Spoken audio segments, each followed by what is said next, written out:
तुम्हें बहुविवाही बन जाना चाहिए। इससे तुम ज्यादा पैसे कमाओगे। यूनाइटेड किंगडम में ये सच है। आपका टैक्स ऐसे पुरुषों को सपोर्ट करता है जिनकी कई पत्नियां हैं। मुझे बताने की जरूरत नहीं है कि इसमें कई समस्याएं हैं, खासकर जब बहुपत्नीवाद अवैध है। और आपकी मेहनत की कमाई ऐसे आदमी को नहीं जानी चाहिए जिसने 4 महिलाओं का शोषण करने का फैसला किया है। हमें इस पर बात करनी चाहिए क्योंकि ये मुद्दा विवादास्पद हो गया है। आपको ये सुनकर हैरानी होगी कि टैक्स देने वालों के पैसे का मतलब है कि लाभ उन पुरुषों को मिलता है जो कई पत्नियां रखते हैं। नहीं, ये कोई बढ़ा चढ़ाकर कही गई बात नहीं है। यूके में बहुविवाह अवैध है। अगर आपने विदेश में 4 शादियां की हैं और यहाँ आकर ब्रिटिश टैक्स दाताओं के पैसे से मिलने वाले लाभ का दावा कर सकते हैं, जो 78,000 पाउंड तक हो सकता है, ये बिल्कुल बेतुका और पूरी तरह गलत है। हमने कहा है कि विदेशी नागरिकों को लाभ नहीं देंगे। अब हम एक से अधिक पत्नियों को मिलने वाले लाभ भी बंद करेंगे। हमारी कल्याण प्रणाली न तो पूरी दुनिया के लिए एटीएम है, न ही बहुपत्नी संबंधों का समर्थन करती है। मेरा मतलब है, हाँ, अगर आप सोचे, अगर आप कोई ऐसे व्यक्ति हैं जिसने 4 शादियां की हैं, तो इसका आपके बारे में क्या मतलब निकलता है? खैर, आप पहले से ही जानते हैं कि इसका क्या अर्थ है। और आप अपने आप से सोच रहे हैं, जानते हैं क्या, मुझे कहाँ जाना चाहिए? आप तय कर सकते हैं कि उस देश जाएं जो आपको उस घिनौने काम के लिए बहुत पैसा देगा। हैरानी की बात है कि वो देश ब्रिटेन है। मैं इस पर बात करना चाहती हूँ क्योंकि मुझे परेशान करता है कि आप अब भी ऐसे देश को भारी टैक्स दे रहे हैं जिसने ये तरीका निकाला है और आपको पता भी नहीं। ये मुझे परेशान करता है क्योंकि मेरा मानना है कि हमारे टैक्स के पैसों को लेकर बहुत ज्यादा पारदर्शिता होनी चाहिए। अगर हम अपनी मेहनत की कमाई सरकार को दे रहे हैं, तो सरकार को बताना चाहिए कि वो पैसा कहाँ जा रहा है और हमें उसमें राय देने का हक भी होना चाहिए। ये तो साधारण बात है। जब आप अपना टैक्स जमा कर रहे होते हैं तो आपको कोई ऐसा दस्तावेज मिल सकता है जिसमें लिखा हो कि आप किन किन जगहों पर अपना पैसा जाने देने में सहज है, और सरकार उन 10 में से 3 जगहें चुन सकती है जहां वे आपका पैसा आवंटित करें। लेकिन नहीं नहीं नहीं, हमें इसमें राय देने का हक नहीं, बल्कि हम उन्हीं को फंड कर रहे हैं जो हमारी सभ्यता नष्ट करने आ रहे हैं। क्योंकि शायद मैं वही बात कह रही हूँ जो सबको पता है, लेकिन एक आदमी जिसने 4 औरतों से शादी की है, वो ब्रिटिश संस्कृति में अच्छे से घुल मिल नहीं रहा है ना दोस्तों? नहीं, बिल्कुल नहीं। और आप जानते हैं कि ये सच है। आपको ये बात मुझसे सुनने की जरूरत नहीं है। चलिए इसे सुनते हैं। यूके में बहुविवाह गैर कानूनी है, लेकिन कई पत्नियों को वेलफेयर पर रखकर टैक्स पेयर्स को धोखा। खैर, ये तो शायद पूरी तरह से ठीक है। मुस्लिम परिवार यूके के कानूनों को इस तरह चकमा दे रहे हैं कि वे विदेशों में, जहां ये कानूनी है, कई पत्नियों से शादी कर लेते हैं और फिर बस यूके लौटकर हर एक के लिए वेलफेयर का दावा कर लेते हैं। और ऐसा करके एक मुस्लिम आदमी जिसकी 4 पत्नियां हैं, सालाना बेनिफिट्स में 78,000 पाउंड तक का दावा कर सकता है, जो कि औसत ब्रिटिश परिवार की टैक्स चुकाने के बाद साल भर की कमाई से भी दोगुना से ज्यादा है। घिनौना है। अब जाहिर है ये सबसे बढ़ा चढ़ाकर बताया गया आंकड़ा है जो वे ढूंढ सकते थे, क्योंकि वे चाहते हैं कि लोग चौंक जाएं और डर जाएं, और शायद असल में इतनी रकम नहीं होती। लेकिन ये तथ्य कि कोई भी रकम उस आदमी को मिल सकती है जिसने यूके के बाहर 4 महिलाओं से शादी की और फिर यूके आ गया, दिखाता है कि सिस्टम कितना भ्रष्ट है। ऐसा लगता है कि मुसलमान ब्रिटिश कानून नहीं मानना चाहते, लेकिन ब्रिटिश टैक्सदाताओं के पैसों से खुश हैं।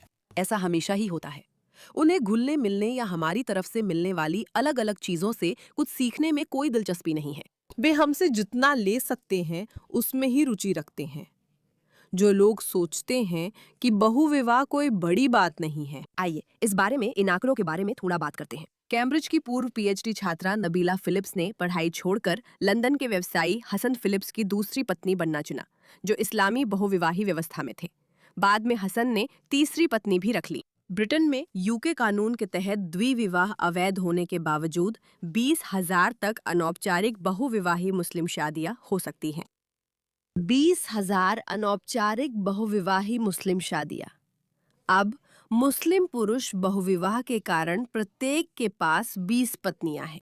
जो आपको समझना चाहिए वो ये है कि ये सिर्फ करदाताओं के पैसे चुराने की एक चाल नहीं है, ये कब्जा करने की भी एक रणनीति है। उनकी दिलचस्पी सिर्फ प्रवासियों को लाने में नहीं है।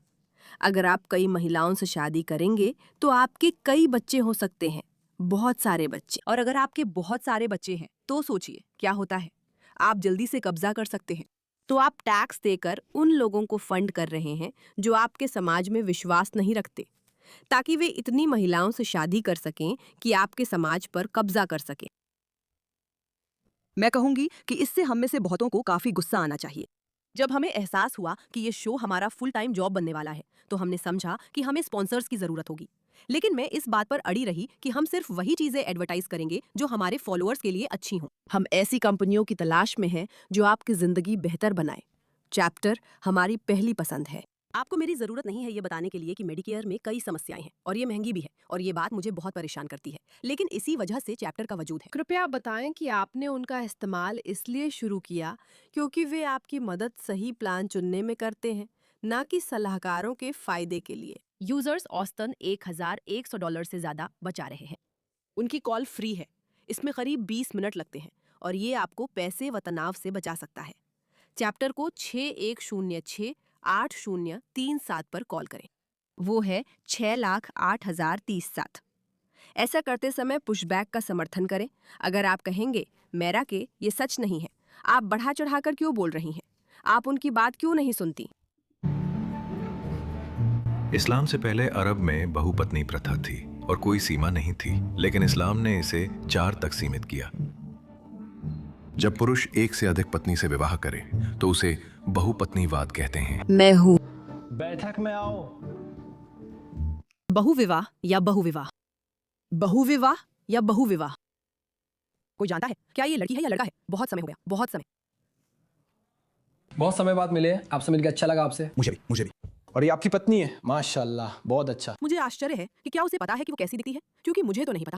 मुख्य वजह क्या है कि आप जाना चाहते हैं, आप दूसरी पत्नी की तलाश क्यों करना चाहते हैं? कोई वजह नहीं, बस कोई मिल जाए। हाँ, अगर कोई भगवान की कोई किताब पढ़ता है जैसे बाइबल या कुरान, तो उसमें ये साफ है कि ये अनुमति है और हमेशा रही है। आप बाइबल की पढ़ें, उसमें भी अनुमति है। क्या उसकी मेहरबानी नहीं कि वो उसे बोलने दे रहा है? ये देखने तक नहीं दिया जाता कि कौन बोल रहा है, बस उसे बोलने की इजाजत है। चाहे तो उसे व्हाइट बोर्ड भी दिया जा सकता था, लेकिन यहाँ उसके पास एक बहुत ही शानदार पति है जो बस उसे ढक कर रखता है। असल में हुक्म आने पर कई मर्दों को अपनी कई बीवियों को तलाक देना पड़ा। बहुत लोग सोचते हैं इसमें खुशी क्या है, मर्द को तो बीवी मिल जाती है, पर तुम्हें क्या मिलता है? लेकिन मेरे लिए इसका मदद करने या किसी और चीज से कोई लेना देना नहीं है, क्योंकि मुझे किसी मदद की जरूरत नहीं है, मुझे किसी चीज की जरूरत नहीं है। हम जैसे हैं वैसे ही खुश हैं। लेकिन सबसे जरूरी बात यह है कि मैं कुछ ऐसा फिर से जिंदा करना चाहती हूँ जो धीरे धीरे खत्म हो रहा है। मैं इस्लाम अपनाना चाहता हूँ, यही मेरी राय है। अगर किसी मुस्लिम को इससे दिक्कत है तो ये विरोधाभास है। वो सब अपनी अपनी शख्सियत के साथ आते हैं भाई, जानते हो, हर किसी की अपनी अलग शख्सियत होती है और किसी को ढूंढना। मेरा मतलब है, हमें नहीं पता कि बंद दरवाजों के पीछे क्या होता है, लेकिन वो इंसान इतना डरावना है कि उसके खिलाफ कुछ कहना बहुत डरावना है। तो जब मेरे पति ने मुझे शुरू से ही बहुपत्नी प्रथा के बारे में बताया, तो मैंने सोचा हाँ, मैं इस आदमी पर भरोसा कर सकती हूँ, और यही वजह थी कि मेरा उनसे शादी करने का मन और भी पक्का हो गया। मुझे पता है ये थोड़ा बेवकूफ़ी भरा लग सकता है, जानते हो, अगर आप सोचें कि वो बहुपत्नी प्रथा चाहते हैं, लेकिन असल में वो तो शोषण जैसा लगता है। ये बेवकूफ़ी नहीं लगती, ये तो शोषण जैसा लगता है। ऐसा लगता है जैसे ये आदमी आपका शोषण करता है और आपको कुछ रटी रटाई बातें दोहराने पर मजबूर किया गया है, ताकि आप समझा सके कि आप इसके लिए कितनी कितनी उत्साहित है। क्योंकि नहीं, कोई भी सामान्य महिला असल में अपनी शादी में दूसरी महिला लाने के लिए उत्साहित नहीं होती। इसी वजह से मेरी दिलचस्पी बढ़ी, क्योंकि मैंने सोचा अगर ये आदमी शुरू से ये मान सकता है तो मुझे चिंता नहीं करनी चाहिए। शोषण इतना बुरा है कि वो सच में ये कहने को तैयार है, नहीं नहीं नहीं, इसी वजह से मैं उनसे प्यार कर बैठी, क्योंकि यही वो चाहते हैं। मैं उनसे इसी वजह से प्यार कर बैठी। यही है, यही मैं चाहती हूँ, यही मैं चाहती हूँ। मुझे नहीं लगता ये बड़ा चढ़ाकर बोलना है। ये लोग सच में चाहते हैं कि ये लोग इसे शरीयत कानून के साथ हमारे समाजों में लाना चाहते हैं, यही उनकी मंशा है। मिनियापोलिस के पड़ोस में क्या आप अब ज्यादा सहज महसूस कर रहे हैं? ये सिर्फ यूके की समस्या नहीं है, ये अमेरिका की भी समस्या है, और मैं ये बात आखिरी दम तक कहती रहूंगी। ये हर उस इंसान की समस्या है जो शरीयत कानून के बाहर किसी भी तरह की आज़ादी में विश्वास करता है। वे हमारे पीछे आ रहे हैं। क्या आप अमेरिकी या शरीयत कानून के तहत रहना पसंद करते हैं? शरीयत कानून। मैं मुसलमान हूँ, मुझे शरीयत कानून पसंद है। शरीयत कानून। आप अमेरिकी कानून की बजाय शरीयत कानून को पसंद करते हैं? बिल्कुल हाँ, बिल्कुल हाँ।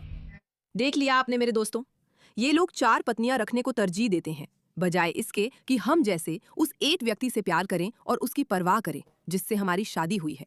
यही हो रहा है, यही चल रहा है। टैक्स देने वालों के पैसे से यूके में ये सब हो रहा है। अगर अमेरिका ने इसके बारे में कुछ नहीं किया तो यही सब अमेरिका में भी होने वाला है, और सच कहूं तो अगर यूके ने भी इसके बारे में कुछ नहीं किया, क्योंकि दोस्तों मुकाबला करो, विरोध करो, रोक दो मत करो। आपको इस घुसपैठ के लिए पैसे देने की जरूरत नहीं है, ये पहले से ही हो रहा है। इसे फंड मत करो। इस मुद्दे पर ध्यान देने के लिए धन्यवाद।